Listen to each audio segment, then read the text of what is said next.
बार बार bulletin देखने वाले सभी दर्शकों को चंद्रमोहन कल्ला का नमस्कार, राम राम ने खम्मा गणिसा। आज के समाचारों में आज पश्चिमी राजस्थान में प्रधानमंत्री नरेंद्र मोदी बाड़मेर आए और आज भारतीय जनता पार्टी से कांग्रेस और कांग्रेस से वापस भारतीय जनता पार्टी में शामिल होने वालों में मानवेंद्र सिंह जसोल रहे। उनको प्रधानमंत्री नरेंद्र मोदी ने दुपट्टा पहना करके उनका स्वागत किया और मानवेंद्र सिंह जसोल के आने से जो राजपूतों के वोट बाड़मेर में भाटी की ओर बढ़ रहे थे, रविंद्र सिंह भाटी जो कि ताकतवर नेता बनकर के सामने आ रहे थे, मानवेंद्र सिंह जसोल के आने से राजपूत समाज के कई वोटर्स, सैकड़ों वोटर्स भारतीय जनता पार्टी की ओर मुड़ेंगे, ऐसे संकेत है। जो कैलाश चौधरी अभी तक पिछड़ रहे थे प्रधानमंत्री नरेंद्र मोदी की आम सभा के बाद में, वे एक बार फिर ग्राफ में ऊंचाइयां छूने लगे हैं। बाड़मेर में नरेंद्र मोदी ने कांग्रेस को घेरा और कहा 70 साल में उन्होंने कुछ नहीं किया और सीमावर्ती क्षेत्रों के गांवों में पानी की समस्या जस के तस है और महिलाएं घड़ा भर कर के पानी लाती थी। हमने जल मिशन शुरू किया और इस मिशन के सफलता के कारण ही आज यहाँ पर पानी की समस्या हल हुई है। हजारों की भीड़ के बीच में प्रधानमंत्री नरेंद्र मोदी ने दावा किया कि 4 जून को 400 पार सीटें भारतीय जनता पार्टी लेकर के आ रही है। ये तो थी बाड़मेर की बात। अब बात होगी जोधपुर संसदीय क्षेत्र की। जोधपुर संसदीय क्षेत्र की बात करें तो यहाँ पर केंद्रीय मंत्री गजेंद्र सिंह शेखावत प्रधानमंत्री नरेंद्र मोदी के दम पर हैट्रिक बनाने का सपना देख रहे हैं। तो पहली बार कांग्रेस के टिकट पर चुनाव लड़ रहे कर्ण सिंह उचारडा गजेंद्र सिंह शेखावत से गत 10 साल में करवाए कामों का हिसाब मांग रहे हैं।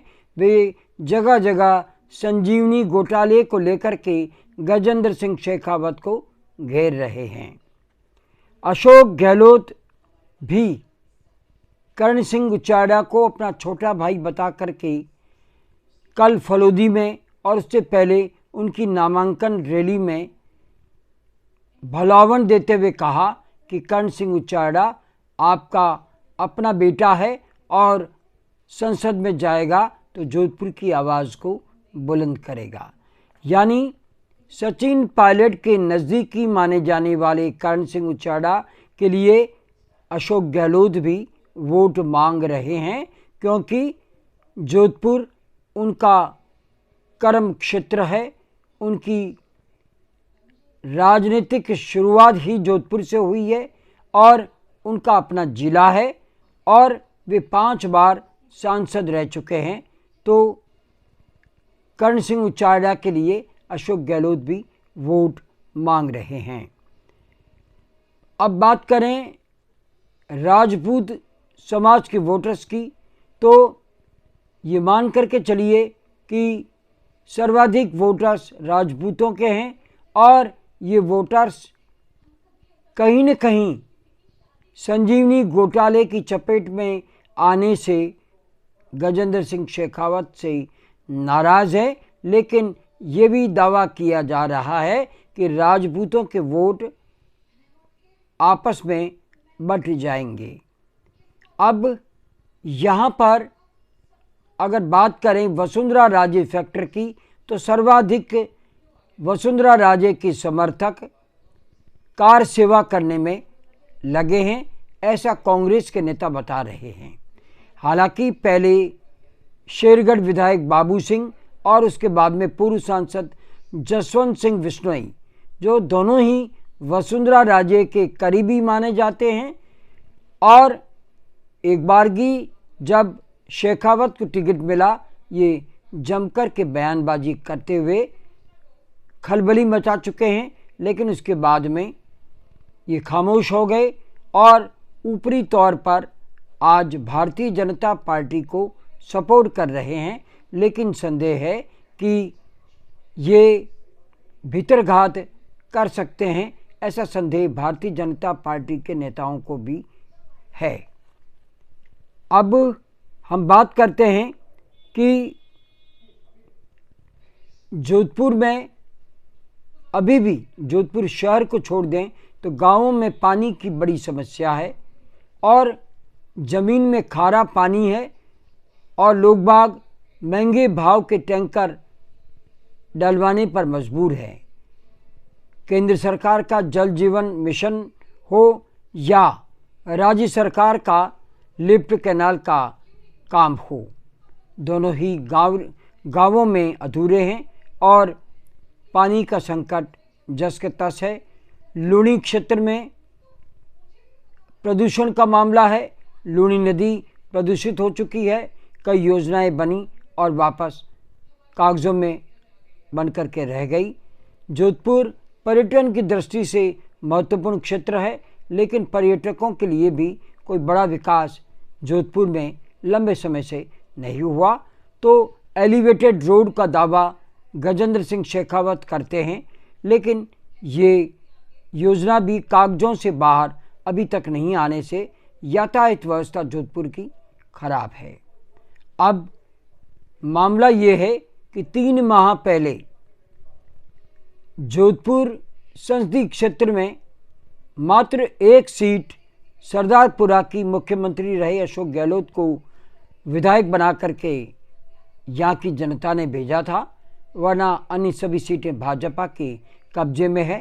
तो ये दावा पुख्ता है कि भारतीय जनता पार्टी 3 महीने के शासन में बदलाव तो नहीं आ सकता, लेकिन जोधपुर में मोदी फैक्टर और भगवान राम का मंदिर कितना काम करता है और इनके विरुद्ध वसुंधरा राजे फैक्टर कितना काम करता है, यहाँ पर यह भी तय है कि जातिगत समीकरण ज़्यादा मायने रखेंगे और जाट और बिश्नोई समाज जिसको सपोर्ट करेगा वो ही दिल्ली पहुँचेगा।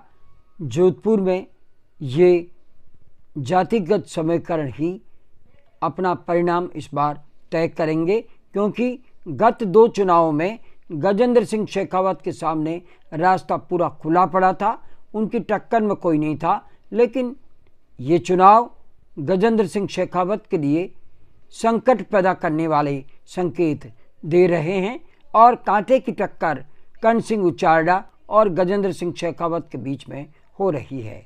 लेकिन प्रधानमंत्री नरेंद्र मोदी का पश्चिमी राजस्थान के बाड़मेर में दौरा करना पूरे संभाग की सीटों पर इसका असर पड़ा है और जोधपुर भी बाड़मेर से ज़्यादा दूर नहीं, 300 किलोमीटर पर बाड़मेर था, जहां पर आज प्रधानमंत्री नरेंद्र मोदी बोल रहे थे। तो इसका असर भी जोधपुर संसदीय क्षेत्र में ज़रूर पड़ेगा, लेकिन असली लड़ाई 26 अप्रैल को सामने आएगी और 4 जून को जो परिणाम आएगा वो जोधपुर का प्रतिनिधित्व कौन करेगा ये तय कर देगा। आज बस इतना ही। अगला समाचार बुलेटिन लेकर फिर हाजिर होंगे और इजाज़त लेने से पहले हम जानना चाहते हैं कि आपको ये चैनल कैसा लगता है। अगर आपको ये चैनल पसंद है तो इसे सब्सक्राइब करें, लाइक करें, शेयर करें और इस चैनल को बढ़ावा दें। अब आज्ञा दीजिए।